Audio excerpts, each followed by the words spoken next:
এটাই সেই হাদিসের ব্যাখ্যা আসলে। লা ইলাহা ইল্লাল্লাহ যে ব্যক্তি মন থেকে পড়েছে, কলবের মধ্যে সরিষা দানা পরিমাণ ঈমান আছে, মানে শিরকের পাপ করে নাই, ইনশাআল্লাহ তাআলা আল্লাহ পাক তাকে জান্নাত দিবেন একদিন না একদিন ইনশাআল্লাহ। আল্লাহ পাক তাকে শাস্তি দিতে পারেন, মাফ করাতে পারেন, কিছু আযাব দিয়ে হলেও আল্লাহ পাক তাকে জান্নাতে দিবেন ইনশাআল্লাহ তাআলা। এখন প্রশ্ন হচ্ছে, তাহলে সহিহ বুখারীর এই হাদিসটা কেমন? কোন হাদিস? নবী সাল্লাল্লাহু আলাইহি ওয়াসাল্লাম বলছেন, এই হাদিসটা আসছে বুখারীতে 4 বার, একবার না কিন্তু 4 বার। নবীজি বলছেন কিয়ামতের দিনে, মনোযোগ দেন প্রিয় ভাই, কিয়ামতের দিনে আদম আলাইহিস সালামকে ডেকে আনা হবে। ডেকে বলা হবে, তোমার সন্তান যারা আছে, আদম সন্তান, তাদের মধ্য থেকে তুমি জাহান্নামীদেরকে আলাদা করে ফেল। আদম আলাইহিস সালাম বলবেন, হে আল্লাহ, কতজনকে আলাদা করব? আল্লাহ পাক বলবেন, প্রতি 1000-এ 999 জনকে জাহান্নামের জন্য আলাদা করে দাও। নাউযুবিল্লাহ বলবেন না? প্রতি 1000-এ 999 জনকে জাহান্নামের জন্য আলাদা করে দাও। সহিহ বুখারীতে 4 বার আসে, একবার না, 4 বার। এবার সাহাবীরা কিন্তু একটু বিচলিত হয়ে পড়লেন। তিনি বলেন, ইয়া রাসূলুল্লাহ, তাহলে কিভাবে হবে? নবী সাল্লাল্লাহু আলাইহি ওয়াসাল্লাম বলছেন, আশ্বস্ত হও, জান্নাতীদের কাতার হবে 120টা। কয়টা? 120টা। তার মধ্যে 80টা কাতার হবে আমার উম্মতে মুহাম্মাদের ইনশাআল্লাহ।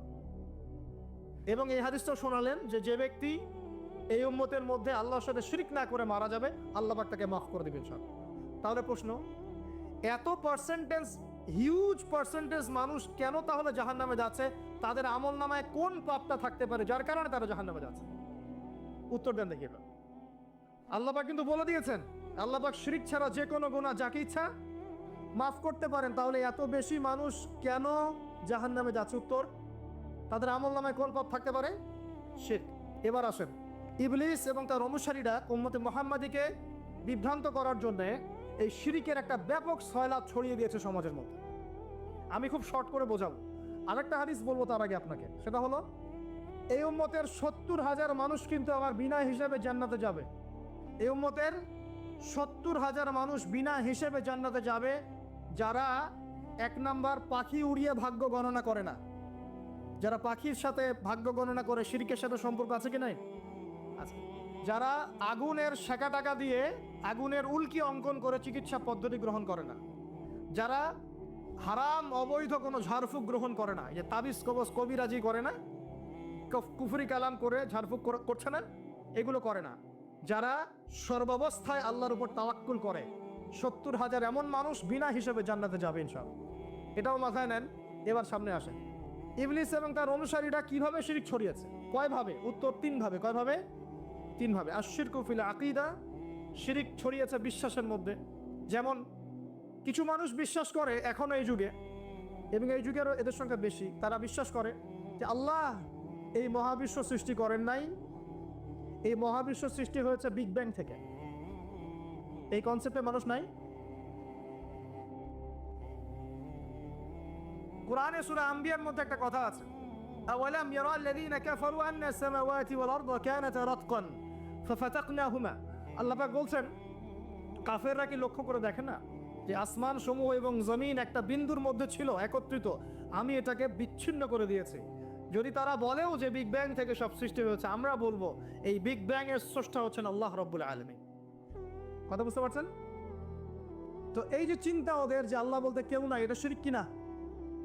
কেউ কেউ চিন্তা করছে যে আল্লাহ আছেন, আরো উপাস্য আছে, যেমন আল্লাহ, তার সন্তান নাউযুবিল্লাহ ঈসা আলাইহিস সালাম এবং পবিত্র আত্মা রুহুল কুদুস। এই সংখ্যায় লোক আছে কি নাই?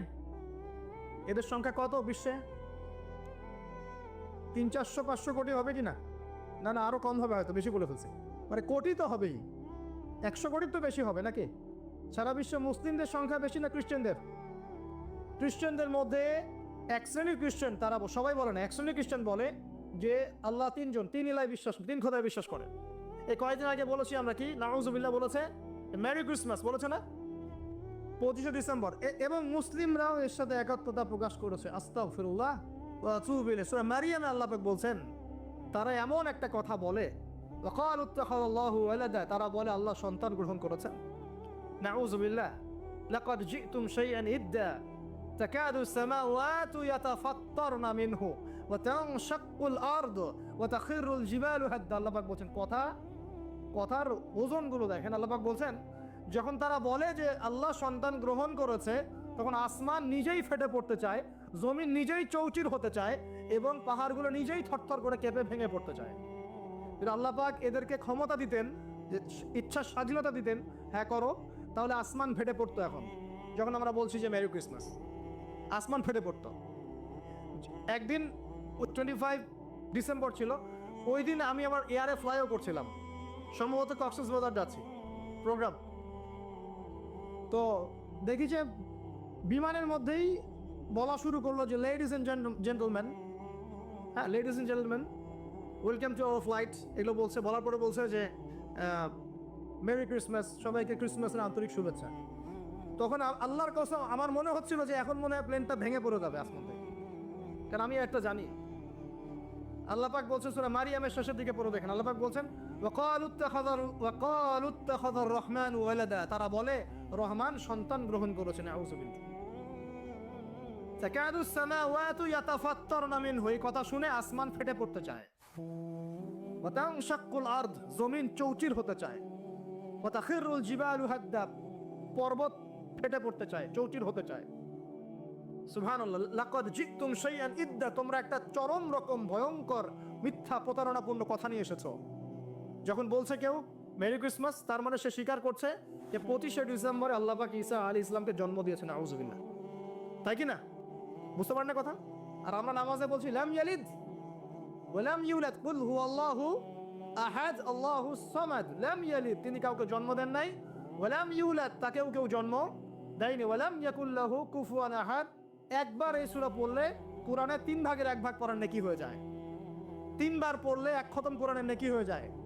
এমনি এমনি হয় না, কারণ কোরআনের 3 ভাগের 1 ভাগ হচ্ছে আল্লাহর তাওহীদ। কোরআনের 3 ভাগের 1 ভাগ কি? আল্লাহর তাওহীদ। এই যে 3 ভাগের 1 ভাগ। আর 1 ভাগ হচ্ছে হুকুম আহকাম, কি করবে কি করবে না। আর 1 ভাগ হচ্ছে হিস্ট্রি, ইতিহাস, কি হয়েছে এই পর্যন্ত বিশ্বে। কোরআন 3 ভাগে ভাগ করতে পারবেন আপনি। প্রিয় ভাইরা, এটা শিরক কিনা?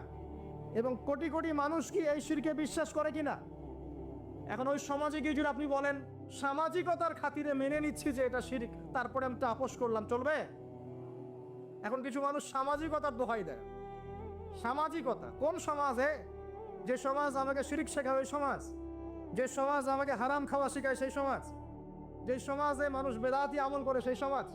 কোন সমাজের পূজা করবেন? কোন সমাজের ইত্তেবা করবেন?